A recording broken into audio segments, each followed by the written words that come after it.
오늘은 산상수훈 말씀 의에 주르고 목마른 자의 복이라는 제목으로 말씀 나누기 원합니다.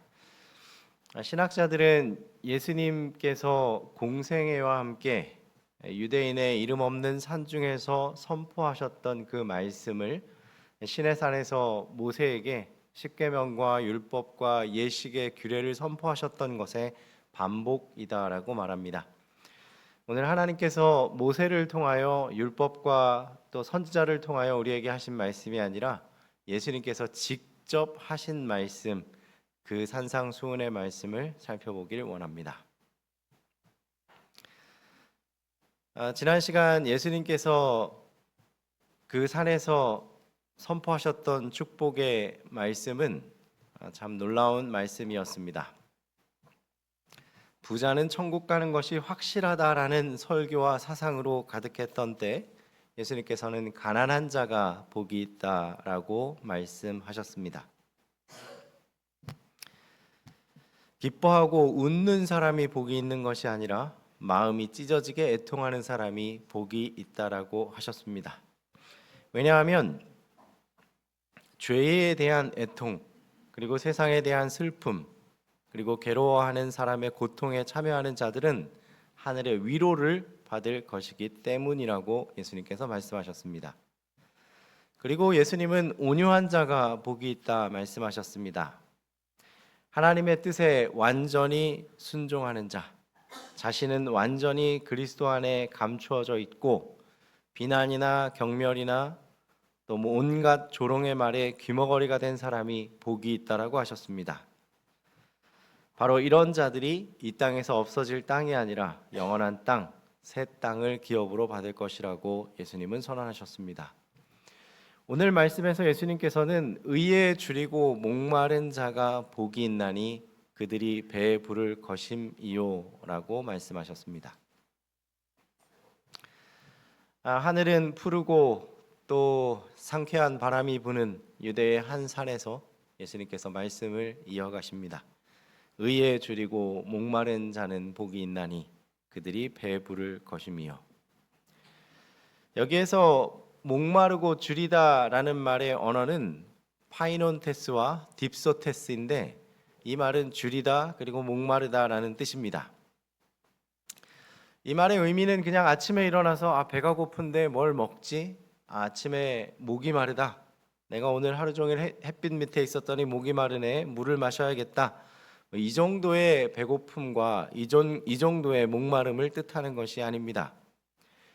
이것은 그저 목마르고 배고프다는 게 아니라 정말 목마르고 정말 허기진 상태를 가리키고 있는 것입니다. 제가 2003년도에 중국에서 선교하던 기간이 있었습니다.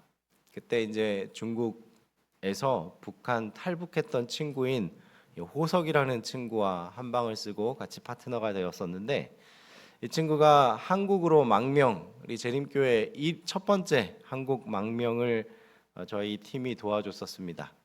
몽골 사막을 가로지르고 그리고 몽골 국경을 넘어서 이제 한국으로 돌아오는 길이었는데 성공했을까요? 실패했을까요? 완전히 실패했습니다. 바로 공안에게 잡혔고 또 그 무시무시하다는 이 탈북자들의 북한 국경에 있는 그곳으로 호송됐습니다. 음식도 거의 주지 않고 매번 통나무를 들고 왔다 갔다 하며 온갖 노동과 고문이 이어지는 그곳에서 이 호석이라는 친구가 3개월 만에 탈옥을 했습니다. 그리고 저희가 있는 곳으로 다시 스스로 찾아왔습니다. 근데 저는 사람이 배가 고프면 이 사진에 있는 것처럼 이렇게 마르는 줄 알았는데 이게 통통하게 붓더라고요. 그래서 처음엔 농담으로 감옥에서 그렇게 잘 먹었냐 이렇게 농담을 했는데 그게 아니라 너무 배가 고프면 사람이 붓는다고 합니다. 근데 그 친구가 저보다 키도 작고 체구도 작은데 사람이 그렇게 음식을 많이 먹을 수 있다는 걸 그때 처음 알았습니다. 어떤 표현이 좀 어울릴까요? 한 3공기 밥을 주고 나면 그 3공기를 다 먹는 게 아니라 주는 대로 먹습니다. 그리고 숙소에 돌아오면 간식이 하나도 없어요. 다 먹어가지고. 여러분, 주리다의 페아논테스라는 헬라어는 이와 같은 지경을 말합니다. 배가 고파 죽을 지경인 상태를 말합니다. 목마르다라는 말의 비손테스라는 헬라어 원어 역시 사막에서 정말 갈증이 나서 물을 애타게 찾는, 너무 몸이 괴롭고 갈증이 나서 정말 갈증이 나는 그 갈증을 말하고 있습니다. 그것을 예수님께서 의에 줄이고 목마른 자라고 묘사하고 있습니다. 물론 예전부터 그랬겠지만 요즘 세상은 물질 만능주의가 더욱 팽배해지는 것 같습니다. 돈을 손에 넣기 위해 혈안된 사람들, 권력과 세상 영광을 위해 정말 불철주야 뛰는 사람들, 정말 그들은 그것에 갈증이 난 것처럼 열심히 그것을 열망하고 또 그것을 찾습니다. 그런데 세상이 주는 그것, 그토록 갈망하여 돈을 얻고 권력을 얻고 영광을 손에 쥐게 되어도 그 기쁨은 정말 길지 않고 또 그들의 갈증은 해결할 수 없다는 것을 우리는 잘 알고 있습니다.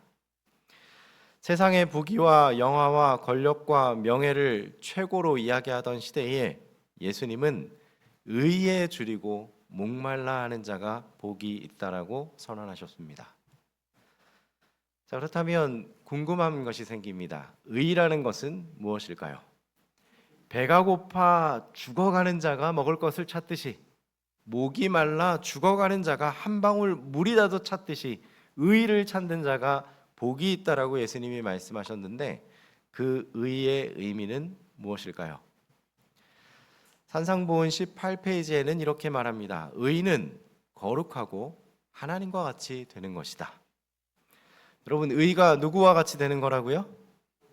하나님과 같이 되는 것이다 라고 말합니다. 의는 거룩하고 하나님과 같이 되는 것이다. 그래서 하나님은 사랑이시다. 의는 하나님의 율법과 일치되는 것이다. 왜냐하면 주의 모든 계명이 의로우며 사랑은 율법의 완성이기 때문이다. 의는 사랑이며 사랑은 하나님의 빛과 생명이다. 하나님의 의는 그리스도를 통하여 실현된다.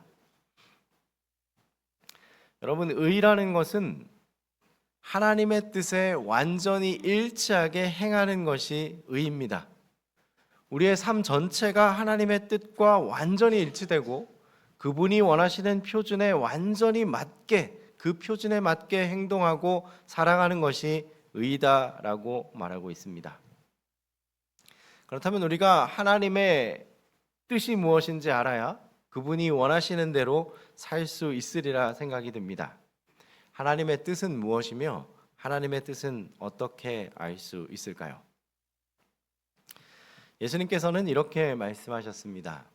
예수께서 대답하여 가라사대 내 교훈은 내 것이 아니요 나를 보내신 이의 것이니라.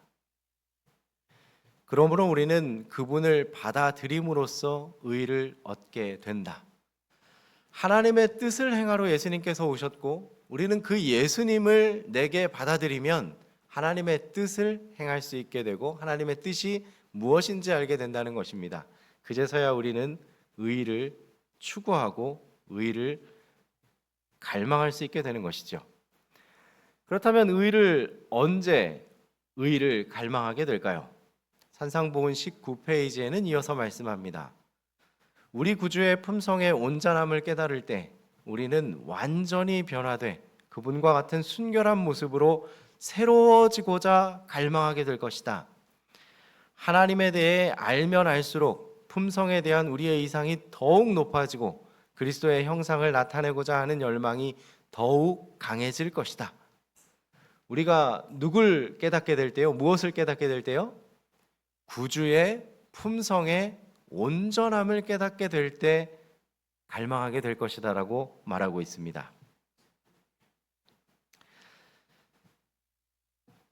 그러니까 예수님의 말씀 안에는, 예수님이 하신 말씀 안에는 하나님의 뜻이 그 안에 있고, 그러므로 예수님이 하신 말씀을 잘 듣고 배우면 하나님의 뜻을 깨닫게 된다는 것입니다.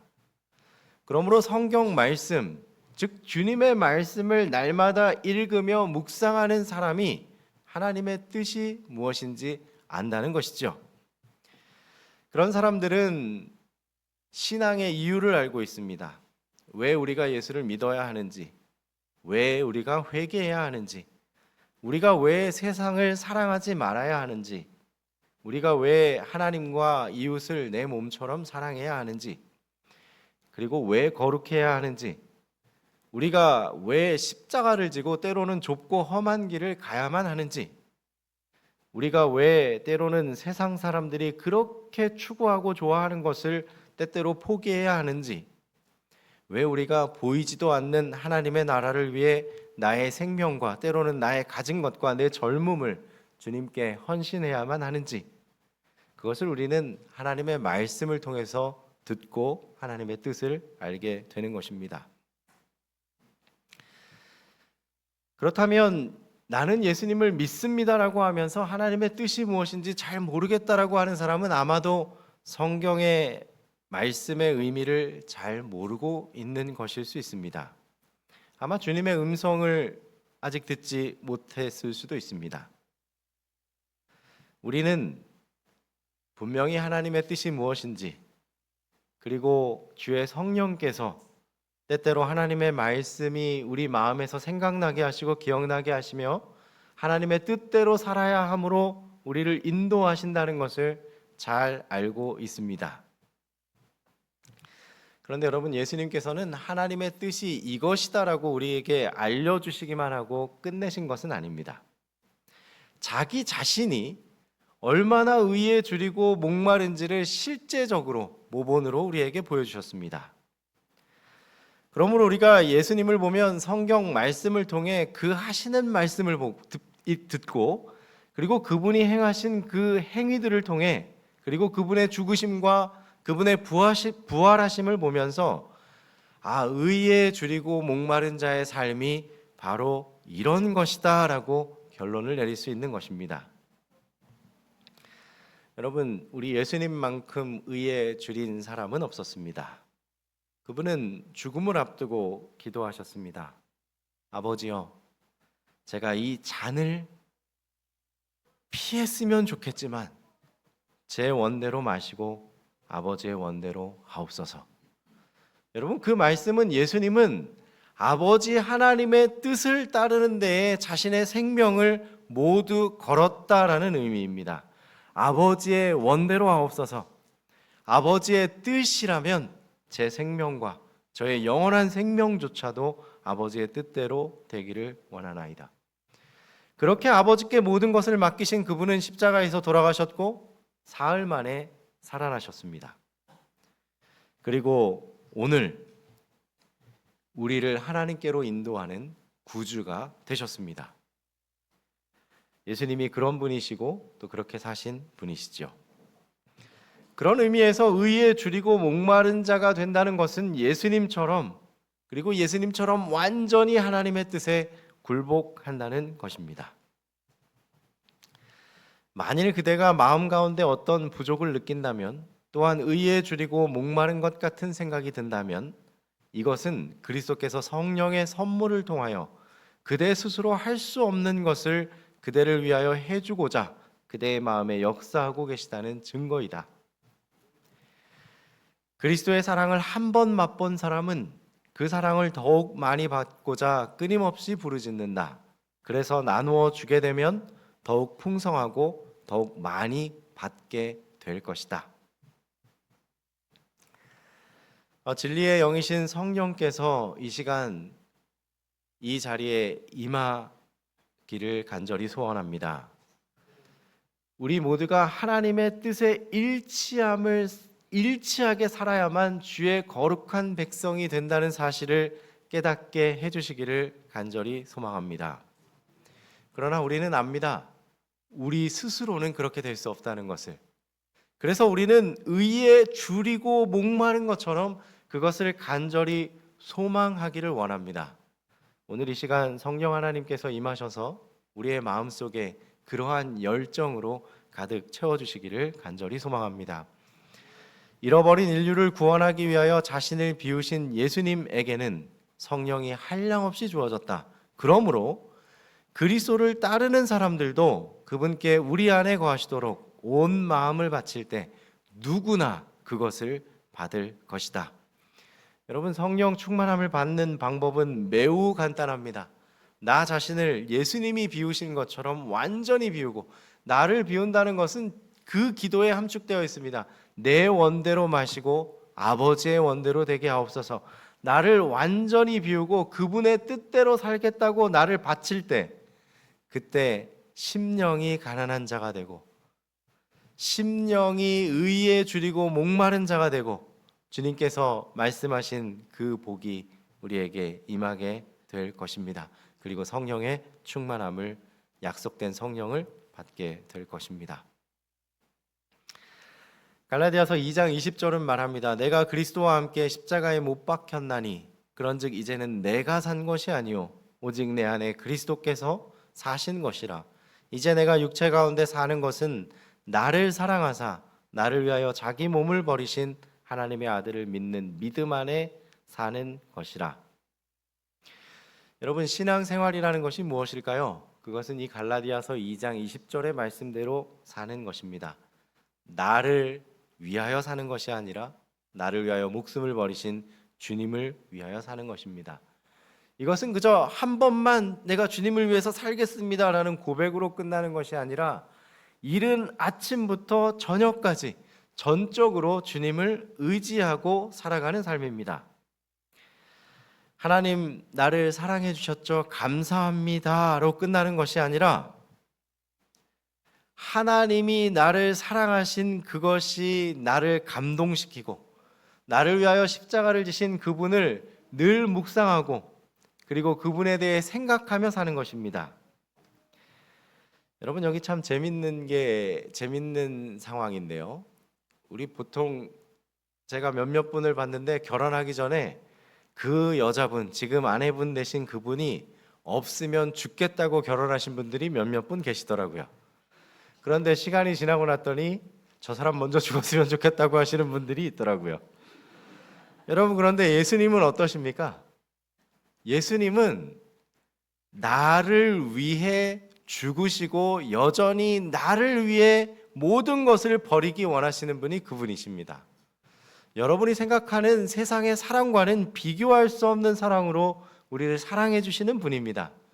바로 그 사랑과 하나님의 완전하심을 깨달을 때 우리는 그분처럼 되기 위하여 열망하고 그분처럼 되기 위한 그 의에 줄이고 목마름이 솟아나게 된다라고 말씀하고 있는 것입니다. 주님을 닮고 싶고 또 알고 싶고 그 사랑의 좀 더 그 사랑의 비밀을 알고 싶은 그 갈증과 배고픔이 저와 여러분에게 충만하시기를 간절히 소망합니다. 시편 42편에서 다윗은 이렇게 노래합니다. 하나님이여, 사슴이 시냇물을 찾기에 갈급함 같이 내 영혼이 주를 찾기에 갈급하니이다. 다윗도 의를 향한 그의 갈증을 이렇게 노래했습니다. 하나님, 사슴이 시냇물을 찾기에 갈급한 같이 내가 하나님을 그렇게 찾나이다. 나를 사랑하사 자기 몸을 버리신 그분을 좀 더 알고 싶다. 내가 그분과 함께 좀 더 걸어보았으면 좋겠다. 이런 마음이 바로 의에 줄이고 목마른 사람이라 말합니다. 너 하늘이여, 위에서부터 의로움을 비같이 듣게 할지어다. 궁창이여, 의를 부어 내릴지어다. 땅이여, 열려서 구원을 내고 의도 함께 돋게 할지어다. 나 여호와가 이 일을 창조하였느니라.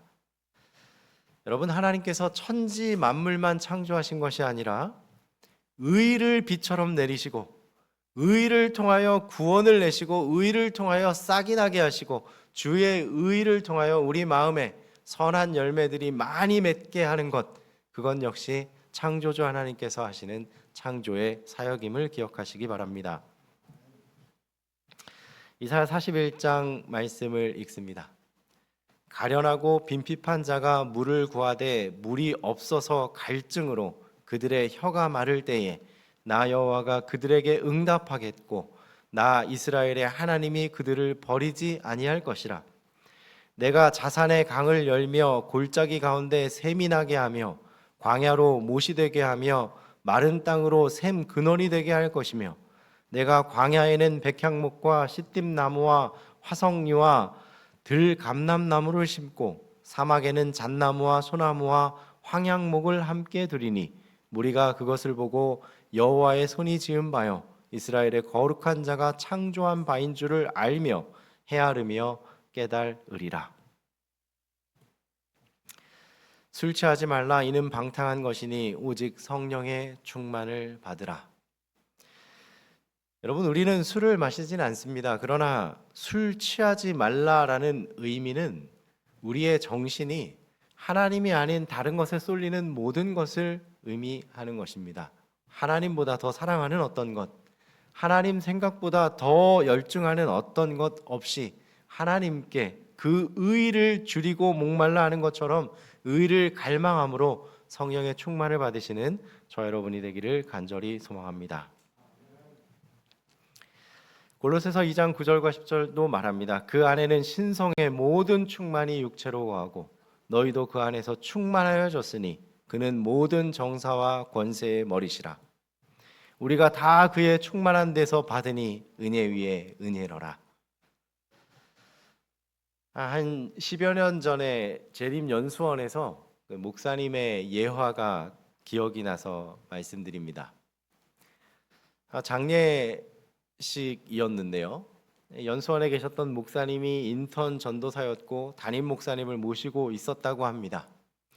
그런데 그때 장례가 났는데 유족들도 남편과 자식 둘밖에 없고 조문객도 아무도 없는 장례를 치르게 되었다고 합니다. 남편은 술 주정뱅이이고 아들 둘은 늘 집에 방치되어 있고 이제 초등학생 두 아들은 방치되어 있고 그 여자분 혼자 교회에서 신앙을 하다가 남편에게 구타당하고 정말 그렇게 되다가 암이 걸려서 결국은 돌아가셨는데 그 장례식장에 담임 목사님이 하관 예배를 진행하고 있었습니다. 그런데 이 남편이 그 장례식장까지도 술이 곤드레만드레 취해서 그곳에 온 겁니다. 그리고 두 아이는 자기 엄마가 돌아가셨는지 어쩐지도 모르고 막 까불고 놀다가 서로 이 콜라를 먹겠다고 하다가 그 콜라가 엄마가 돌아가신 그곳에 떨어진 거죠. 그랬더니 두 아이가 서로 누가 먼저랄 것도 없이 거기 들어가 가지고 그 구덩이에 들어가 가지고 서로 싸우고 그런 장면이 그대로 연출되었다고 합니다. 그때 담임 목사님께서 이 연수원에 계셨던 목사님이 인턴일 때 담임 목사님을 보고 크게 호통치고 남편도 좀 혼내고 아이들도 좀 정신 차리게 혼내줄 줄 알았는데 담임 목사님이 그 자리에서 엉엉 우셨답니다. 하관 예배 설교를 못하고 계속 울었다고 합니다. 여러분, 이 장면은 우리에게 시사하는 바가 있습니다. 우리가 정말 어떤 상황에 처해 있는지 모르면서 그 두 아이처럼 혹은 그 술 취한 남편처럼 하나님을 찾지도 않고 또 어떤 의에 대해 줄이거나 목말라 하지도 않고 그냥 이 세상에 만족해하며 살고 있지는 않은지 되돌아봐야 할 것입니다. 그들의 상황이 정말 비참한 상황인데 전혀 비참한 것을 깨닫지 못하고 있습니다. 여러분, 세상에 사는 사람들도 자기 스스로 만족하고 행복하다 할지 모르지만 그들의 상황은 예수님 없이는 정말 비참한 상황인 것이 사실입니다. 시편의 말씀을 읽고 말씀을 줄이기 원합니다. 하나님이여, 사슴이 시냇물을 찾기에 갈급함 같이 내 영혼이 주를 찾기에 갈급하니이다. 내 영혼이 하나님 곧 생존하시는 하나님을 갈망하나니 내가 어느 때에 나아가서 하나님 앞에 배울꼬. 사람이 종일 나더러 하는 말이 내 하나님이 어디 있느뇨 하니 내 눈물이 주야로 내 음식이 되었도다. 내가 전에 성의를 지키는 무리와 동행하여 기쁨과 찬송의 소리를 바라며 저희를 하나님의 집으로 인도하였더니 이제 이 일을 기억하고 내 마음이 상하는도다. 내 영혼아, 내가 어찌하여 낭망하며 어찌하여 내 속에서 불안하여 하는고 너는 하나님을 바라라. 그 얼굴의 도우심으로 인하여 내가 오히려 찬송하리로다. 내 하나님이여, 내 영혼이 내 속에서 낭망이 되므로 내가 요단 땅과 헤르몬과 미살산에서 주를 기억하나이다. 주의 폭포 소리에 깊은 바다가 서로 부르며 주의 파도와 물결이 나를 엄몰하도소이다.